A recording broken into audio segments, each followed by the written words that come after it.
வாழ்க வையகம், வாழ்க வையகம், வாழ்க வளமுடன். குரு வாழ்க, குருவே துணை.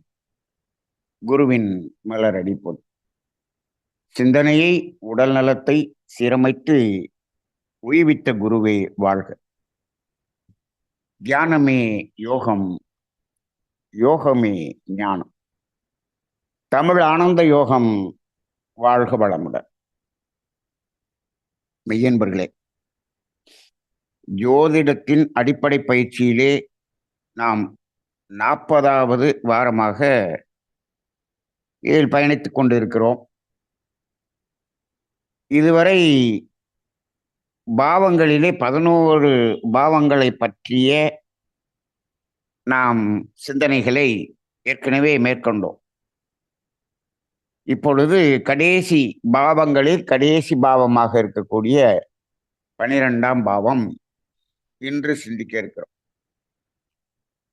அதாவது 9 கோள்கள், 12 பாவங்கள். இதற்குள்ளாக இந்த ஜோதிடம் என்பது அடங்கும்.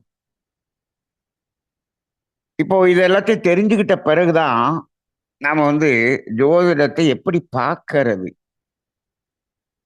நாம முதல்ல ராசி எப்படி கண்டுபிடிக்கிறது, லக்கினம் எப்படி கண்டுபிடிக்கிறது, லக்கினத்தை எப்படி தேர்வு செய்வது, அதை எல்லாம் நம்ம பார்த்துட்டோம். அதெல்லாம் தெரிஞ்சிருச்சுன்னு சொன்னாலே லக்கினம் என்பதை நாம் கண்டுபிடித்து விட்டோம் என்று சொன்னால், அதன் பிறகு அன்னைக்கு அந்தந்த கிரகங்கள்லாம் எங்கெங்க இருக்குங்கிறத நம்ம அதுல போட்டுட்டா சாதாரண பாரம்பரிய ஜோதிடம் நமக்கு கிடைத்து விடும்.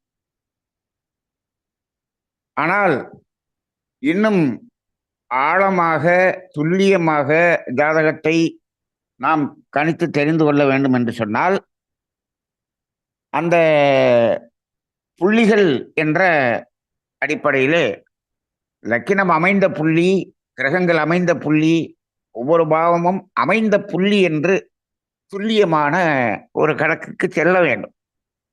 அந்த கணக்கு நாம் கணிதத்தால் நம்ம போட முடியாது. அதனால இப்ப என்ன ஆயிடுச்சு, சாஃப்ட்வேர் வாங்கி தான் நம்ம பண்ண வேண்டியது. அப்படி பார்க்கும்போது துல்லியமான ஒரு நிலைக்கு செல்லலாம். அப்பதான் இந்த பலன் சரியாக வரும். சரி, மக்களுக்கு இப்ப ஜோதிடத்தில் அதாவது ஜோதிடம் ஜாதகத்தை பார்க்க வேண்டும், தனக்கு சாதகமாக பதில் சொல்ல வேண்டும் என்பதாகத்தான் மக்கள் இருக்கிறார்களே தவிர, இதை அறிந்து கொண்டு நமது வாழ்க்கையை எப்படி அதன் அடிப்படையில் கொண்டு செல்வது என்பதற்கு தயாராக இல்லை. ஏனென்று சொன்னால், நாம் ஜோதிட வகுப்பு ஆரம்பிச்சு 40 வாரம் ஆரம்பிக்கிறப்ப 70 பேர் வந்தாங்க. இன்னைக்கு 17 பேர் தான் இருக்காங்க. அப்ப இதுல தெரிந்து கொள்ள வேண்டிய, தெரிந்து கொள்ளக்கூடிய ஆர்வம் இல்லை.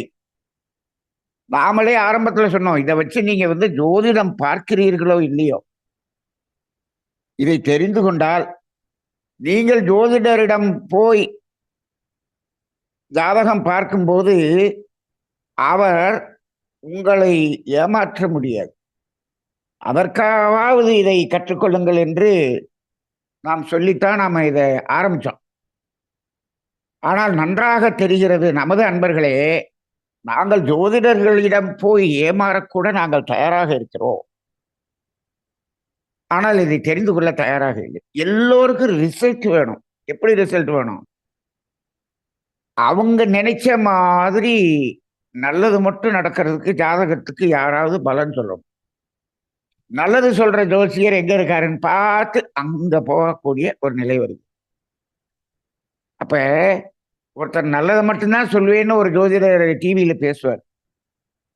அவர்கிட்ட ஒரு ஜாதகம் பார்க்க 6000 ரூபாய். அது வரிசையில போய் புக்கிங் பண்ணி நின்று பாக்குறாங்க. அவர் நல்லதை மட்டுமே சொல்லுவார். அப்ப தீய பலன்கள் வரும்போது, அப்ப எதுக்கு நல்லதை மட்டும் தெரிஞ்சு என்ன பண்ண போறீங்க? அதுல ஒரு திருப்தி, நமக்கு நல்லது நடக்கும் அப்படிங்கிற, எல்லாருக்கும் எல்லாமே நல்லது நடக்கும். எது நல்லது என்றே தெரியாத இந்த சமுதாயம். நீங்கள் சமீபமாக பார்த்து கொண்டிருக்கிறீர்கள். நிறைய ஜாதகம் பார்த்து திருமணம் நடக்கிறது. இவ்வளவு நகை போட்டு, இவ்வளவு கார் வாங்கி, இவ்வளவு பணம் கொடுத்து திருமணம் செய்தால் திருமண வாழ்க்கை நன்றாக இருக்கும். அவங்க எல்லாம் ஜாதகம் பார்த்தும் பண்றாங்க. ஆனால் என்ன நிலையானது என்பது இன்றைக்கு நமது இந்த மீடியா வெளியிலே நிறைய நாம பார்த்து கொண்டிருக்கிறோம். இதெல்லாம் ஏன்? ஏன் என்று சொன்னால் மனிதனுடைய பேராசை. மனிதனுடைய பேராசையை வைத்துக்கொண்டு என்ன பண்றான்? இயற்கையில் அமையக்கூடிய இந்த ஜோதிடத்தையே என்ன பண்றான்? இவனுக்கு சாதகமாக வைக்க வேண்டும் என்று நினைக்கின்றான்.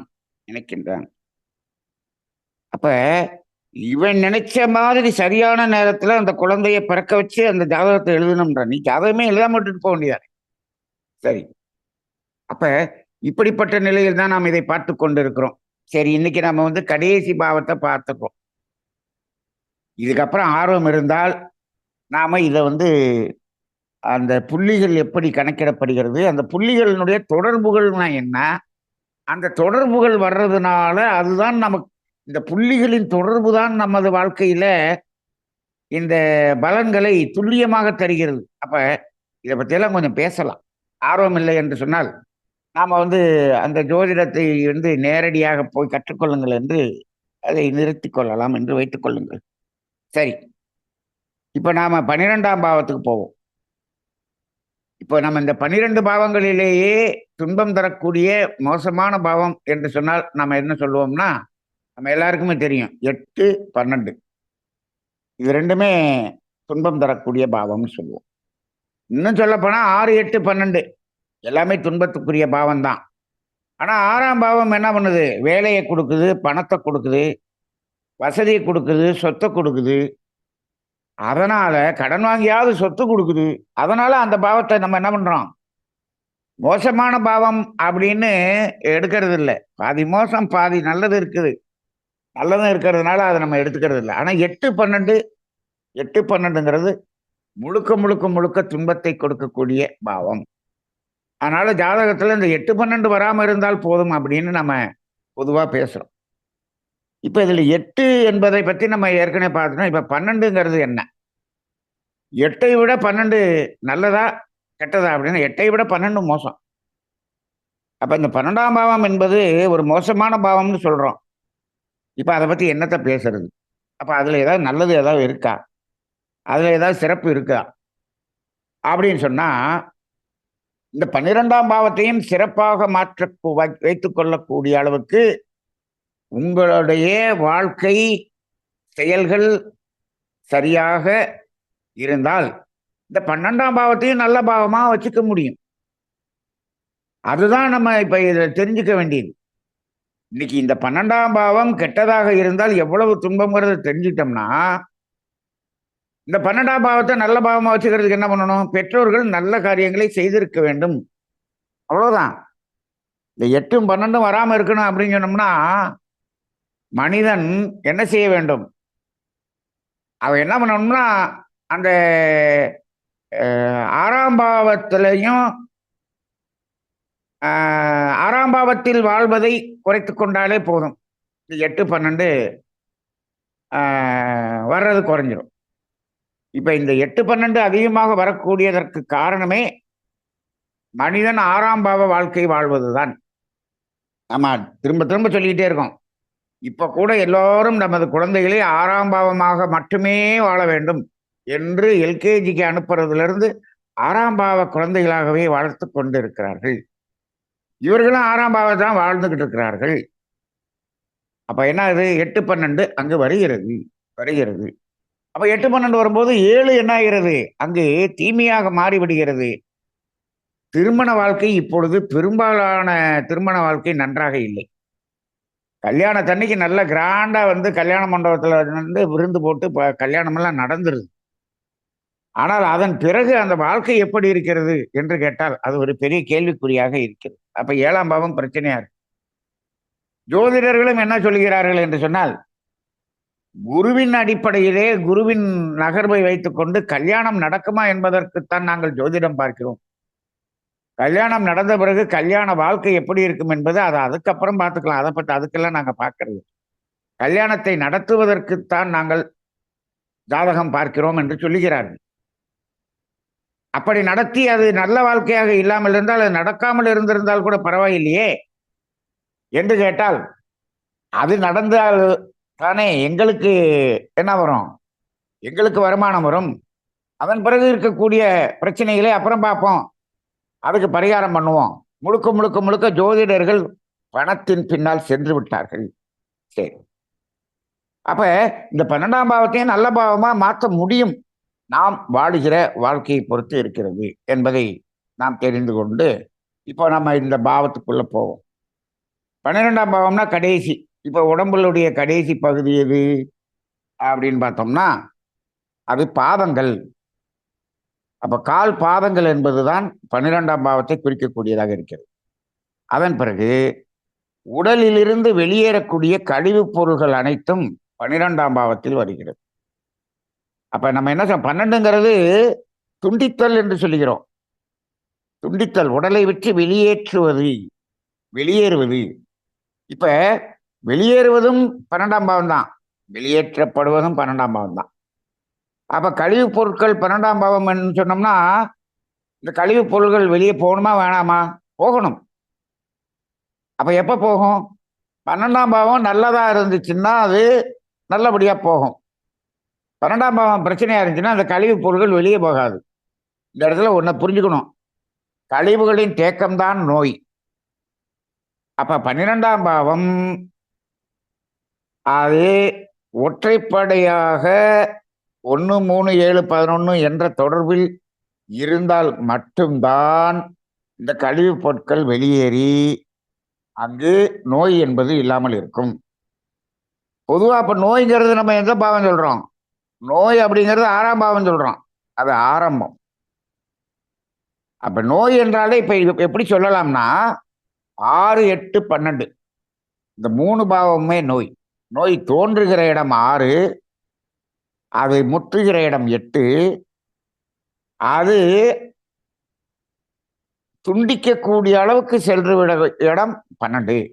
அப்ப 6, 8, 12 3மே நோய்க்கான பாவம் தான். அப்ப இந்த கழிவுப் பொருட்கள் அப்படிங்கிறது 12ஆம் பாவத்தை சேர்ந்ததாக இருக்கிறது. 6ஆம் பாவத்துல எல்லாம் கழிவுப் பொருட்கள் தேங்கும். தேங்கும். எங்க தேங்க ஆரம்பிக்குது? 4ஆம் பாவத்திலேயே தேங்க ஆரம்பிச்சிருது. அங்கேயே அஜீரணம்ங்கிறது ஒண்ணு வந்துருது. 6ஆம் பாவத்துல இன்னும் கொஞ்சம் தேங்குது. 8ஆம் பாவத்துல அது கிருமிகளாக தேங்குது. 12ஆம் பாவம் தான் கழிவுகளை வெளியேற்றக்கூடியதாக இருக்கிறது. சரி, அப்புறம் தூக்கம் என்பது 12ஆம் பாவம். இதை சொல்லுவாங்க 12ஆம் பாவத்தை அயன சயன பாவம் அப்படின்னு பாரம்பரியத்தில் சொல்லுவாங்க. அயன சயன பாவம்னா அது நல்லா இருந்தாதான் அது கிடைக்கும். இப்ப தூக்கம், இப்ப தூக்கத்துக்கு உரிய கிரகம் எதுன்னு சொன்னோம்னா சனின்னு நம்ம சொல்லுவோம். இப்ப சனியும் கெட்டு போய் 12ஆம் பாவமும் கெட்டு போயிருந்துச்சுன்னா அவருக்கு தூக்கமே வராது. அவ்வளவு பிரச்சனை இருக்கும். அப்ப தூக்கம் என்பது நன்றாக வர வேண்டும். ஒருத்தர் நல்ல தூக்கம் இருக்காரு அப்படின்னு சொன்னா 12ஆம் பாவம் எப்படி இருக்கு அவருக்கு? அது 1, 3, 7, 11 என்று ஒற்றைப்படை பாவமாக 12ஆம் பாவம் இருக்கு. அப்ப 12ஆம் பாவம் கெட்ட பாவம்னா எப்ப? 12ஆம் பாவம் 8, 12 தொடர்பு கொண்டால், நமக்கு எந்த பாவமும் 8, 12 தொடர்பு கொண்டா கெட்டதுதான். அந்தந்த பாவ ரீதியாக கெட்டதுதான்.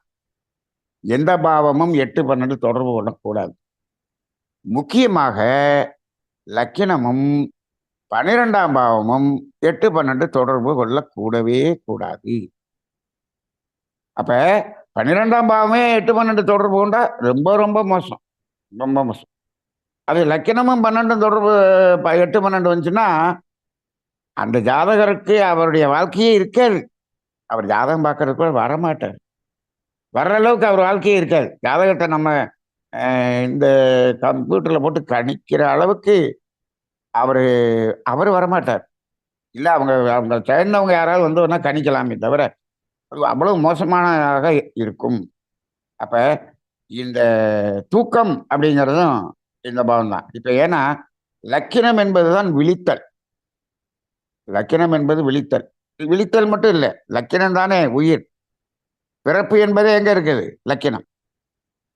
அப்ப அதுக்கு 12ஆம் பாவம் அப்படிங்கிறது, மரணம் அப்படிங்கிறது இங்கே 12ஆம் பாவம் தான். தூக்கம் அப்படிங்கிறது தான். தூங்குவது போலும் சாக்காடு, தூங்கி எழுவது போலும் பிறப்புன்னு வள்ளுவர் சொல்லிட்டார் இல்லையா? அப்ப விழித்தல் என்பது லக்கினம் என்று சொன்னால் 12ஆம் பாவம் தூக்கம் என்று வைத்துக் கொள்ளலாம். சரி, 12ஆம் பாவத்துல தான் தூக்கம். அப்புறம் ரகசியம் என்பது முழுக்க முழுக்க 12ஆம் பாவம். இந்த 12ஆம் பாவத்துல எப்படி அந்த தொடர்பு இருக்கோ அதுக்கு தகுந்த மாதிரி அந்த ரகசியங்களுடைய தன்மையும் அமையும் அமையும் 12ஆம் பாவம் 8, 12 இருந்துச்சுன்னா அவனுக்கு ரகசியம் எப்படி இருக்கும்? கிரிமினலான ரகசியத்தை தான் வச்சுக்கிட்டு இருப்பான். அப்படி இருக்கும். அப்ப ரகசியம் என்பது 12ஆம் பாவம். சதி வேலைகள் என்பது 12ஆம் பாவம். சதி வேலைகள் சதி வேலைகள் நமக்கு செய்வாங்களா? சதி வேலைகளை நாம செய்வோமா? இது எப்படி பார்க்கறது? அப்படின்னு பார்த்தோம்னா ரெண்டுமே இருக்கும். இப்ப 12ஆம் பாவம் 8, 12 இருந்து லக்கினத்திலே அப்படி இருந்து அந்த கிரகங்களும் அப்படி இருந்துச்சுன்னு சொன்னா சதி வேலைகளை இவரே செய்வார். இவரே செய்தாலும் அது திரும்ப வரத்தானே செய்யும். அப்ப 12ஆம் பாவம் என்பது நம்ம மேல சதி வேலைகள் செய்வது, நம்மளே சதி வேலைகள் செய்வது. இப்போ ரெட்டப்படையில 2 நாள் 6, 10 இருக்கும்போது நமக்கு செய்வாங்க. 8, 12 இருந்தா இவரே செய்வார். அப்படி போயிடும். சதி வேலைகள் என்பது 12ஆம் பாவம். அப்புறம் பக்கவாதம் என்பது 12ஆம் பாவம். ஏன்னா இது கை கால்கள் செயலிழந்து போகுது இல்லையா? இந்த 12ஆம் பாவம் என்பதுதான் துண்டித்தல், செயலிழந்து போதல், ஒரு உறுப்பை அகற்றுதல், அந்த நிலைமைக்கு போறது முழுதும் இந்த 12ஆம் பாவம் தான். 8ஆம் பாவம் அப்படி இருக்காது. 8ஆம் பாவம் ஒரு நோயினுடைய முத்துன இடம். அங்க ஆபரேஷன் பண்ணி என்ன பண்ணுவாங்க? ஒரு சின்ன பகுதியை ஆபரேஷன் பண்ணுவாங்க, ஒரு சின்ன பகுதியை எடுப்பாங்க. அதாவது ஒரு அதுல ஏதாவது ஒரு உறுப்பை அதை அட்ஜஸ்ட் பண்ணி அதை சரி பண்றதுக்கு பண்ணுவாங்க. ஆனா அந்த உறுப்பையே உடம்புல இருந்து வெட்டி எடுக்கிறதுங்கிறதெல்லாம் போயிட்டோம்னா 12ஆம் பாவமா மாறி போயிடும். அதே போல அந்த உறுப்பு செயலிழத்தல் என்ற நிலைக்கு போறது 12ஆம். அப்ப பக்கவாதம் என்பது 12ஆம் பாவமாக இருக்கிறது. இப்ப அந்த ஆனா 12ஆம் பாவம் இப்ப 1, 3, 7, 11 தொடர்புல வந்துருச்சுன்னு வச்சுங்க, இதெல்லாம் வராது. இந்த மாதிரி நோய்கள் எல்லாம் வராது. அதாவது 12ஆம் பாவம் ஒற்றைப்படை தொடர்பு கொண்டால் 12ஆம் பாவத்தில் இருக்கக்கூடிய அகம் சார்ந்த காரகங்கள், அதனால வரக்கூடிய பிரச்சனைகள் எதுவுமே அவருக்கு வராது. அப்போ ஒரு ஜாதகத்துல 12ஆம் பாவமும் 8ஆம் பாவமும் 1, 3, 7, 11 இருந்துச்சுன்னு சொன்னோம்னா அது நல்ல பாவம், நல்ல ஜாதகம் அப்படின்னு எடுக்கணும். பொதுவா நம்மளாம் என்ன பண்ணிக்கிட்டு இருக்கிறோம்? அது லக்கின பாவம், 7ஆம் பாவம், 10ஆம் பாவம், 6ஆம் பாவம், இதெல்லாம் 2, 4, 6, 10 இருந்துச்சுன்னா நல்ல ஜாதகம். அதே பணம் சம்பாதிக்கிறதுக்கு நல்ல பாவம். அது மற்றது எப்படி இருந்தாலும் இந்த 8ஆம் பாவமும் 12ஆம் பாவமும் 1, 3, 7, 11 என்று ஒற்றைப்படையாக வந்துவிட்டால் அவருக்கு என்ன வராது? இந்த பிரச்சனைகள் இல்லாமல் இருக்கும். முதல்ல துன்பம் இல்லாமல் இருந்தாலே அது நல்ல ஜாதகம் தானே எடுத்துக்கணும். அப்ப அந்த அடிப்படையில இந்த 12ஆம் பாவம் ஒற்றைப்படையாக வரும்போது அகம் சார்ந்த காரகங்கள் சார்ந்த பிரச்சனைகள் எதுவுமே இருக்காது. ஆனால் 12ஆம் பாவம் 8, 12 தொடர்பு இருந்தா இப்ப நம்ம சொன்னோமே இந்த அகம் சார்ந்த உறுப்புகள் இந்த மாதிரியான பிரச்சனைகள் முழுவதும் எக்கச்சக்கமாக இருக்கும். சரி, இந்த 12ஆம் பாவம் என்பது மருத்துவமனையில் நீண்ட நாள் ட்ரீட்மெண்ட்ல இருக்குது. நீண்ட காலம், நீண்ட நாள்னு கூட சொல்லக்கூடாது, நீண்ட காலம் ஆஸ்பத்திரிக்கு போய் ட்ரீட்மெண்ட் எடுக்கக்கூடிய நிலை வரக்கூடியது இந்த 12ஆம் பாவம். அதே போல உடல் உறுப்பு துண்டித்தல், இப்ப நம்ம பக்கவாதம்ங்கிறது செயலிழத்தல்னு சொன்னோம். அதே போல உடல் உறுப்புகள் துண்டித்தல், உறுப்புகள் செயலிழந்து போதல், அப்படி இந்த ரெண்டுமே இந்த 12ஆம் பாவத்துல வருது. அப்புறம் எதை எடுத்தாலும் தடை வரக்கூடியது இந்த 12ஆம் பாவம். 12ஆம் பாவம் 8, 12 இருந்துச்சுன்னா எதுக்கு அவர் முயற்சி செய்தாலும் அதுக்கு தடை வந்து கொண்டே இருக்கும். எல்லாமே தடையாக தேங்கி தேங்கி நிற்கும். வரக்கூடிய தடைகள் முழுவதும் அப்படி தடைகள்னா என்ன? கட் பண்றதுதானே. ஏதாவது ஒண்ணு செய்யணுங்கிறீங்க. தடை வருதுன்னா அத நடத்த முடியாம என்ன பண்ணுது? கட் பண்ணுது. அப்ப கட் பண்ற பாவம் இந்த 12ஆம் பாவம் தான். அதேபோல தோல்வி, நஷ்டம் இது எல்லாமே 12ஆம் பாவம் தான். 12ஆம் பாவம். சரணாகதி ஆல்சோ 12ஆம் பாவம். அப்ப இந்த 12ஆம் பாவம் சரணாகதி சரணாகதிங்கிறது நல்ல வார்த்தை தானே. நம்ம சொல்றோம். சரணாகதி எப்ப சரணாகதி அடைவோம்? நாம தீய செயல்கள் எல்லாம் செஞ்ச பிறகு கடைசியில போய் இறைவனிடம் சரணாகதி அடைந்தார் அப்படின்னு. இப்ப இந்த 12ஆம் பாவத்தை மோட்சம் என்று சொல்லுகிறோம் அல்லவா? 4, 8, 12ங்கிறது மோட்ச திரிகோணம் சொல்றோம். அப்ப இது மோட்சம்ங்கிறது. ஆனா அது மோட்சம்ங்கிறது எப்ப? எப்படி? எல்லா துன்பத்தையும் அனுபவிச்சு அதுக்கு போறக்கூடிய மோட்சத்துக்கு போகக்கூடிய பாவம் தான் இந்த 12ஆம் பாவம். அப்ப இந்த இடத்துல என்ன பண்றோம்? அந்த 12ஆம் பாவம் ஒற்றைப்படையாக இருந்தால் இவன் சரணாகதி ஆயிடுவான். அப்ப இந்த சரணாகதி என்பதும் 12ஆம் பாவம். சரி, நஷ்டம், தொழில நஷ்டம், எல்லாத்துலயும் தோத்துக்கிட்டே இருக்கிறது, இது எல்லாமே 12ஆம் பாவம் தான். முதலீடு என்பதும் 12ஆம் பாவம். நஷ்டம்னு சொல்றோம், முதலீடுன்னு சொல்றோமே. முதலீடு 12ஆம் பாவம்னு சொல்றோமே. முதலீடுனா நீண்ட கால முதலீடு. நீண்ட கால முதலீடு அப்படின்னு சொன்னோம்னா என்ன பண்றோம்? ஒரு அப்ரிசியேஷன் ஆகிறதுக்காக நம்ம என்ன பண்றோம்? அதுல முதலீடு பண்ணி வைக்கிறது. இந்த பிளாட்டை வாங்கி போடுறது, எதையாவது வாங்கி போடுறது, அந்த ஷேர் மார்க்கெட்ல இன்வெஸ்ட் பண்ணி வைக்கிறது. இப்ப முதலீடு பண்ணி வைக்கக்கூடியது. இது இந்த முதலீடுங்கிறது அதுல 2, 4, 6, 10ன்னு 12ஆம் பாவம் இருந்துச்சுன்னா முதலீடு தொழில்ல முதலீடு பண்ற மாதிரி இருக்கும். ஆனால் அதுல 8, 12 சேர்ந்துருச்சுன்னு சொன்னா இந்த முதலீடெல்லாம் இப்படி போட்டு வைப்போம். ஆனா நாளைக்கு அந்த முதலீடு நமக்கு வருமா? அதுல பிரச்சனை வருமாங்கிறது தெரியாது. அப்ப இன்னொன்னு என்னன்னா, அந்த முதலீடுங்கிறது எப்படி பண்றோம்? முதலீடு 10ஆம் பாவ தொழில் ரீதியாக முதலீடுன்னு சொன்னா 10ஆம் பாவ ரீதியா போயிடும். ஆனால் 12ஆம் பாவ முதலீடுங்கிறது எப்படி இருக்கும்னா, அப்ரிசியேஷன் அப்படின்னு போகும். அது முழுக்க முழுக்க முழுக்க என்ன அப்ரிசியேஷன் ஆகும்? கர்ம வினை கூடக்கூடிய முதலீடுகள் முழுவதும் இங்கதான் செய்யும். அப்ப 12ஆம் பாவம்ங்கிறது அதுல இருக்கக்கூடியவர்கள் நிறைய இந்த சொத்துக்களை வாங்கி பதுக்கல் அப்படின்னு சொல்றோமே, அது முழுவதும் இந்த 12ஆம் பாவம் தான். அப்ப பதுக்கிறதுன்னா என்ன? அதுல மதிப்பு கூடும். எதை மதிப்பு கூடும்? அப்ப மதிப்பு கூட கூட அங்க கர்ம வினையும் கூடும். அப்ப இதுல வரக்கூடிய முதலீடுங்கிறது கர்ம வினையை கூட்டக்கூடிய முதலீடு தான் இதுல வருது வருது. ஆனால் முதலீடு அப்படின்னு பார்க்கும்போது இன்னைக்கு உலக வாழ்க்கையில இது நல்லா இருக்கிற மாதிரி சொல்லுவாங்க. ஆனா முதலீடு இப்ப இன்னும் இந்த 12ஆம் பாவம்ங்கிறது இந்த தொழில வரும்போது அதை பத்தி இன்னும் விரிவா பார்க்கலாம். புதிய சூழ்நிலையில் வாழ்தல் என்பது 12ஆம் பாவம். எப்பயும் நார்மலா வாழ்றதை விட்டுட்டு புதிய சூழ்நிலையில் வாழ்றது. அப்ப அதனாலதான் சொல்லுவாங்க, இந்த 12ஆம் பாவத்தை பரதேச வாசம் என்று சொல்வார். பரதேச வாசம்னா என்னன்னா, ரொம்ப தூரம் தள்ளி வேலைக்கு போறாருன்னு வச்சுக்கோங்க. இப்ப இங்க இருந்து பாம்பேக்கு வேலைக்கு போறாரு, டெல்லிக்கு வேலைக்கு போறாரு. அப்ப அந்த இடத்துல போய் எப்படி புதிய சூழ்நிலையில் வாழக்கூடிய ஒரு இது வருதா? அதுவும் இப்படிதான் நடக்கும். அதனாலதான் இந்த 12ஆம் பாவம் அப்படின்னு சொல்லும்போது அது என்ன சொல்றோம்? வெளிநாட்டில் வாழ்வது அப்படிங்கிறதுக்கு 12ஆம் பாவத்தையும் எடுக்கிறோம் இல்லையா?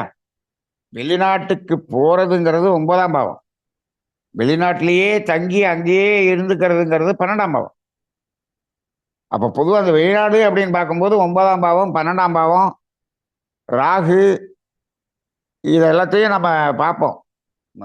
வெளிநாடு யோகம் அப்படின்னு தனியா நம்ம ஒரு நாளைக்கு பேசணும்னா அதுல நிறைய வரும். 3ஆம் பாவமும் அதுல வரும், 9ஆம் பாவமும் வரும், ராகுவும் வரும், 12ஆம் பாவமும் வரும், சந்திரனையும் பார்க்கணும், எல்லாமே இருக்கு.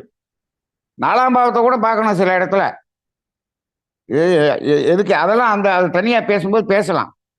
ஒரு வெளிநாடு போவாரா அப்படிங்கிறதுக்கு பார்க்கும்போது பல வகையில பார்த்து தான் நம்ம ஒரு முடிவுக்கு வருவோம். அப்ப அந்த மாதிரி புதிய சூழ்நிலையில் வாழ்தல்ங்கிறதுல அந்த வெளிநாட்டுல போய் வாழ்றதும் அங்கதான் வரும். வெளியூர்ல போய் வாழ்றதும் இருக்கு. ரொம்ப தூரத்துல போய் வாழ்றதும் இந்த 12ஆம் பாவத்துல தான் வரும். சரி, புதிய சூழ்நிலையில் வாழ்தல்ங்கிறதுல நெகட்டிவானது இருக்கான்னு கேட்டோம்னா, இதுவே நெகட்டிவ் தான். இருக்கிற ஊரை விட்டுட்டு எங்கேயோ போய் வாழ்றானப்பா, மறைஞ்சு வாழ்றான் அப்படின்னு சொல்றாங்க இல்லையா? ஆனா இன்னைக்கு வந்து அது நல்லதா தெரியுது.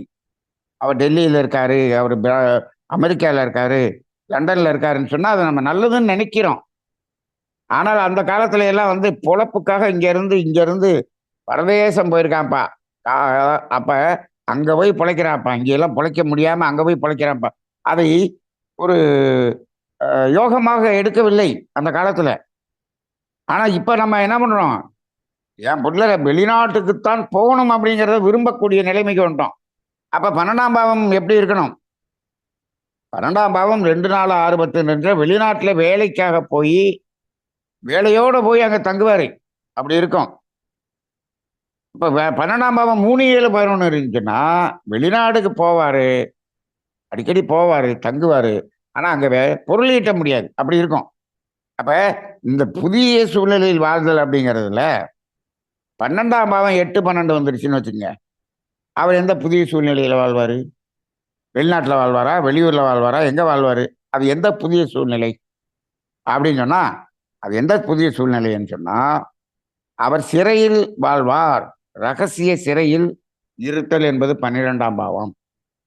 அப்ப நீங்க 9ஆம் பாகம், ராகு எல்லாமே சேர்ந்து 12ஆம் பாவத்திலயும் இப்படி வந்துச்சுன்னு சொன்னா, வெளிநாட்டுல போய் சிறையில இருக்கக்கூடியதெல்லாம் வரும்.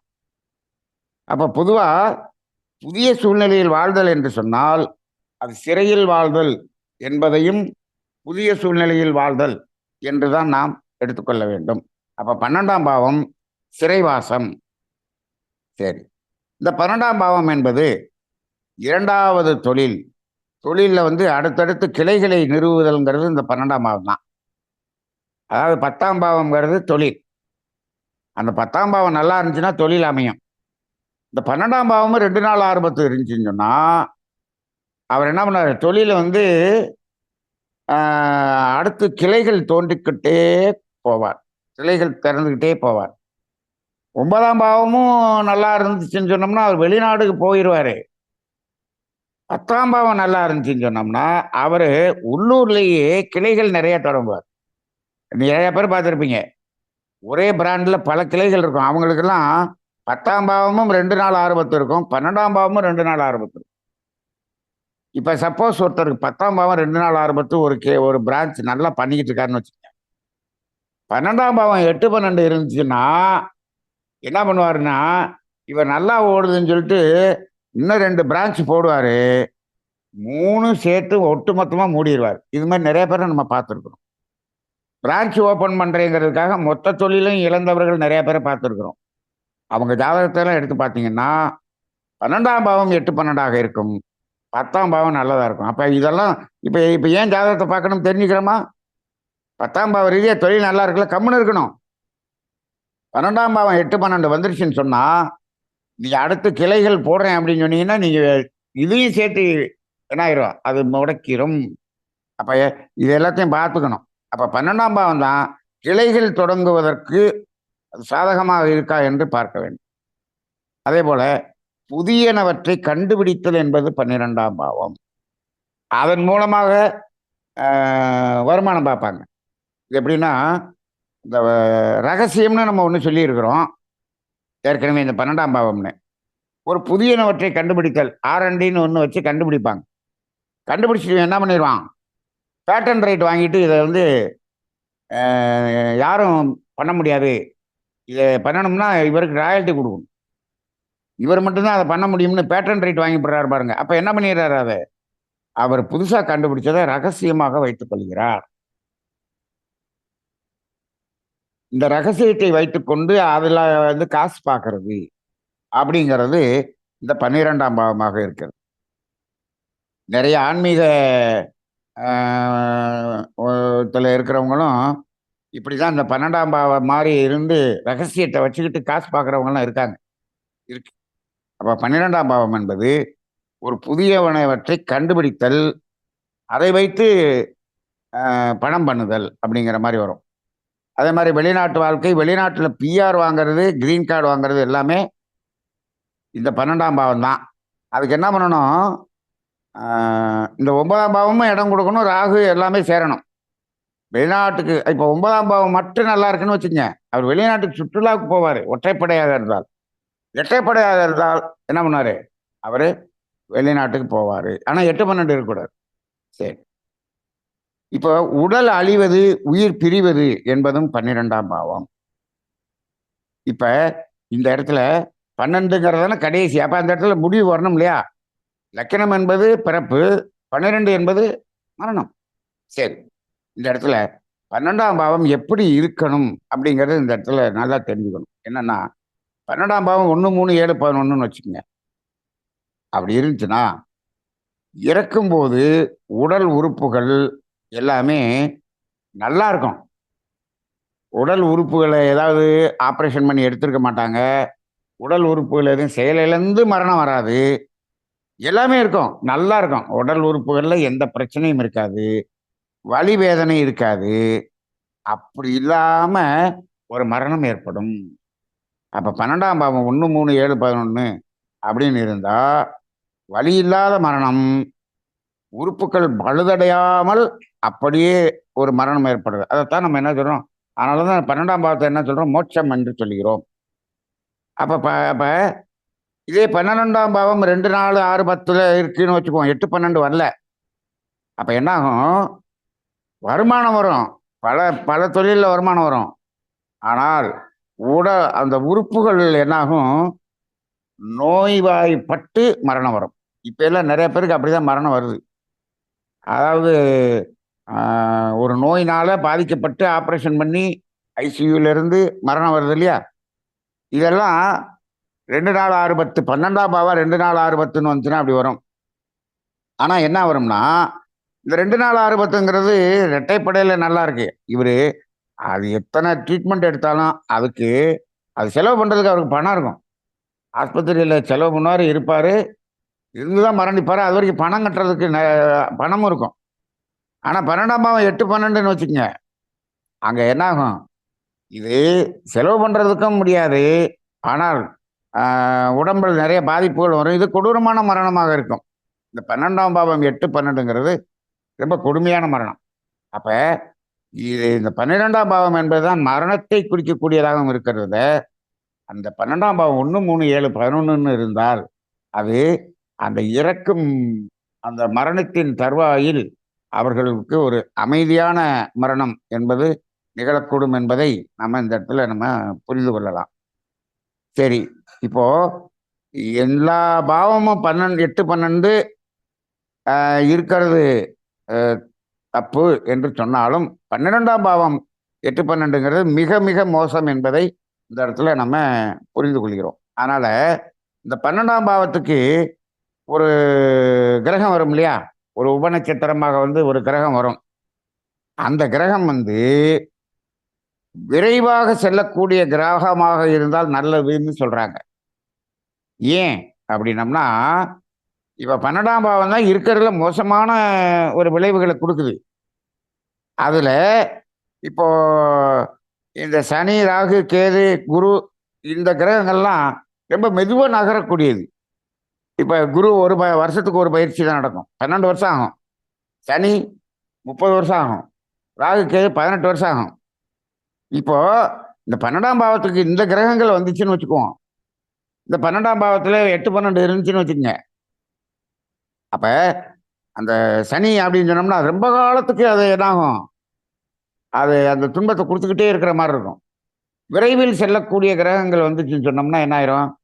அந்த பிரச்சனை வந்து கொஞ்ச நாள்ல மறைஞ்சிரும் மறைஞ்சிரும். ஆனா, அது விரைவில் செல்லக்கூடியதுலயும் என்ன பண்ணும்? சந்திரன் வரக்கூடாதுன்னு சொல்றாங்க. ஏன் அப்படின்னம்னா, அது சந்திரன் என்ன ஆயிரும்? ஒரு ஒரு ப 27 நாளைக்கு ஒரு தடவ சுத்திட்டே இருக்கு இல்லையா? அப்ப என்ன ஆயிரும்? இந்த பிரச்சனைகள் அப்பப்ப வந்து வந்து வந்து வந்து போயிட்டே இருக்கிற மாரி இருக்கும். அப்ப சூரியன், சுக்கிரன், புதன், செவ்வாய்ங்கிறது வந்து 12ஆம் பாவத்துக்கு வர்றது நல்லது. அதே போல இந்த சனி, ராகு, கேது என்பது அங்க 12ஆம் பாவத்துக்கு வராம இருக்கிறது மிகவும் நல்லது என்று சொல்கிறோம். அப்ப இந்த ராகு தானே சார் நம்ம வெளிநாடு போறதுக்கு அப்படின்னு சொல்றோம் அப்படின்னா, 9ஆம் பாவத்துல ராகு வந்து ரெட்டப்படையா இருந்துச்சுன்னு சொன்னா, அது வெளிநாடு போறதுங்கிறது குறித்து. 12ஆம் பாவத்துல ராகு வர்றதை விட 9ஆம் பாவத்துக்கு ராகு வர்றது நல்லது அப்படிங்கிறத பார்க்கணும். சரி, நம்ம அதாவது வெளிநாடு யோகம் அப்படிங்கிறதுல நம்ம தனியா பார்ப்போம். இப்போ மருத்துவ ரீதியாக இந்த 12ஆம் பாவம் எப்படி என்று சொன்னால், நோய் என்று சொன்னாலே 6, 8, 12 நம்ம ஏற்கனவே சொல்லிட்டோம். இப்ப 8 என்பது மருத்துவ ரீதியாக என்னாகும், அந்த உறுப்பு வந்து மூளையிலிருந்து ஒரு துண்டிப்பு செய்து அது சரியா செயல்படாம இருக்கும். அப்ப அதனால என்ன ஆகுது அது? பெரிய நோயாக இருக்கக்கூடியது 8ஆம் பாவம்.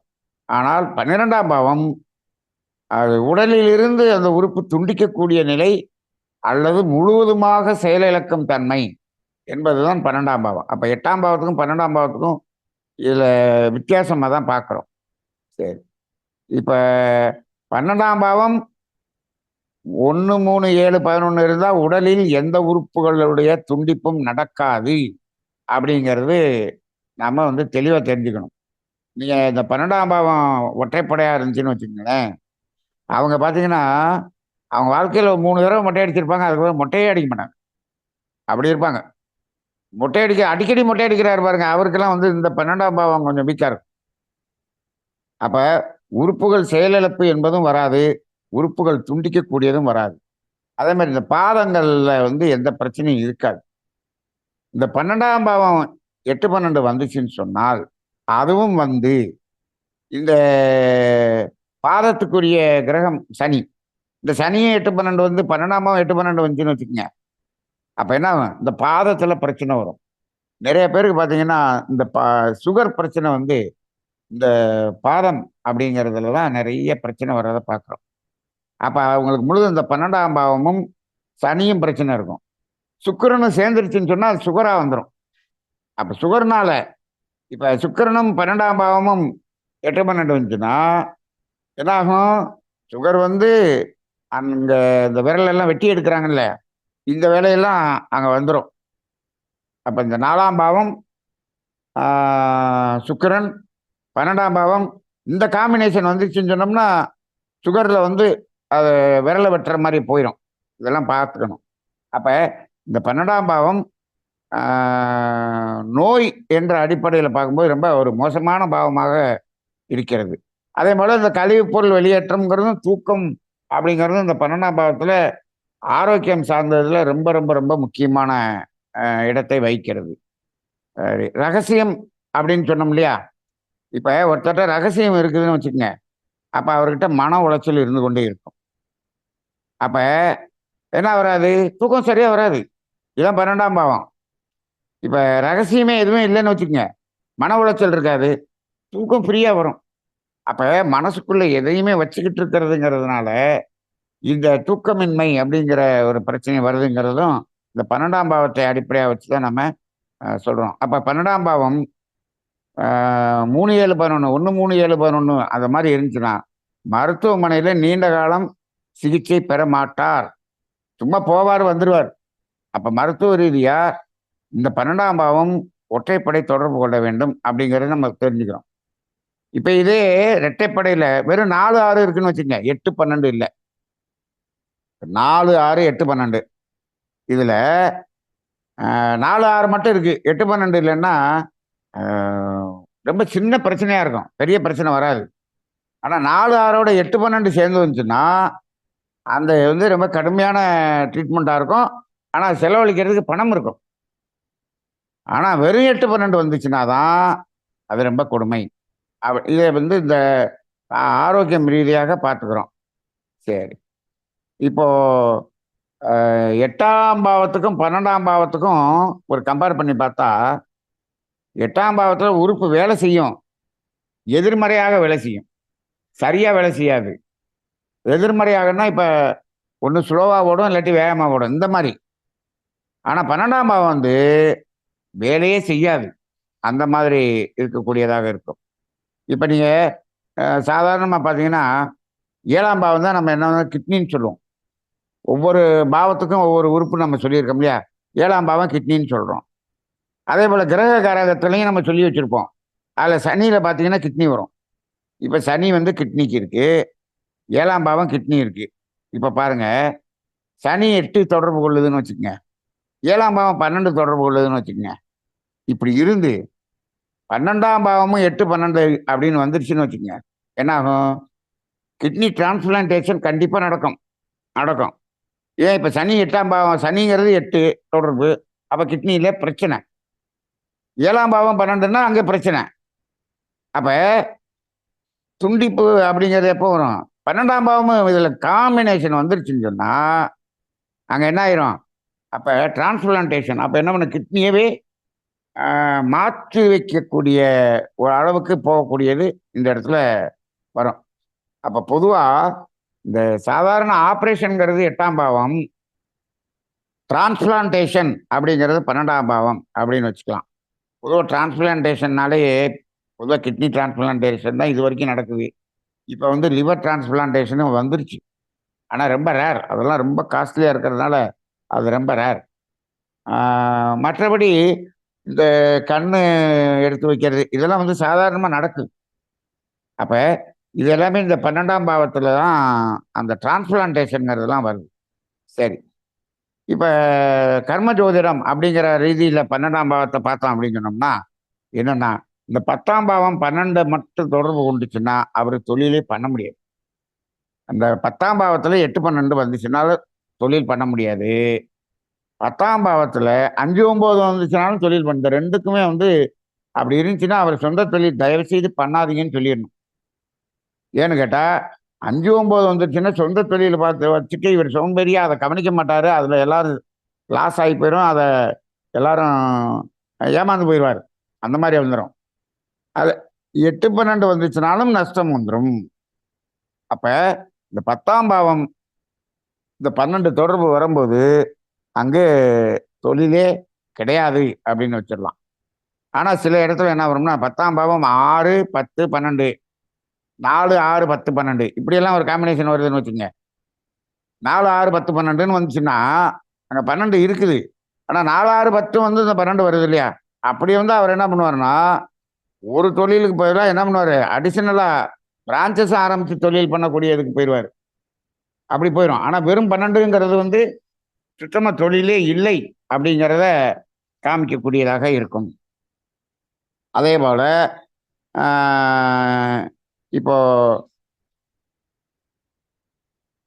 12ஆம் பாவம் 5, 9 தொடர்பு கொண்டாலும் அதாவது அதாவது 10ஆம் பாவம் நல்லா இருக்கு அப்படின்னு வச்சுக்குவோம்.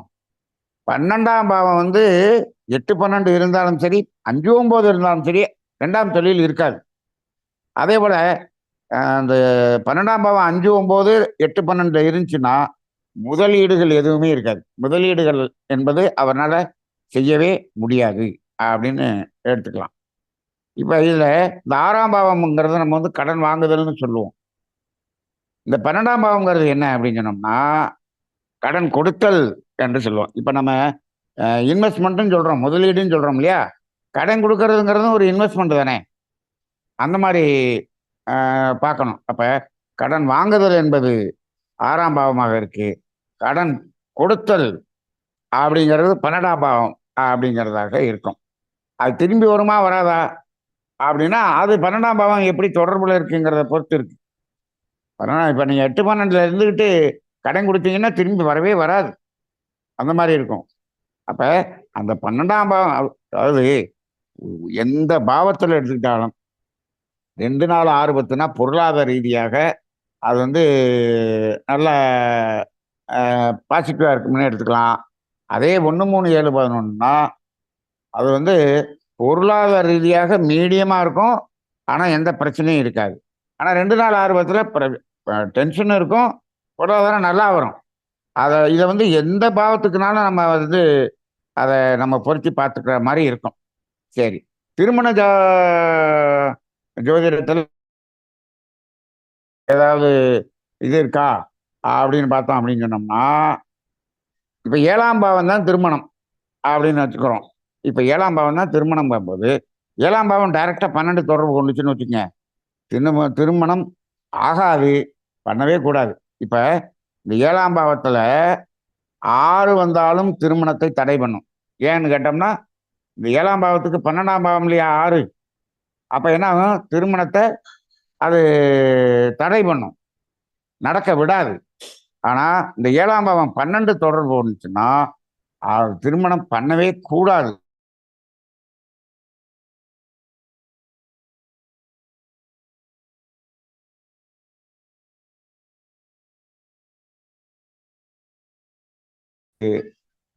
இந்த 12ஆம் பாவம் அப்படிங்கிறதுல ஒட்டு மொத்தத்துல பார்க்கும்போது 1, 3, 7, 11 என்று வந்தால்தான் நல்லது.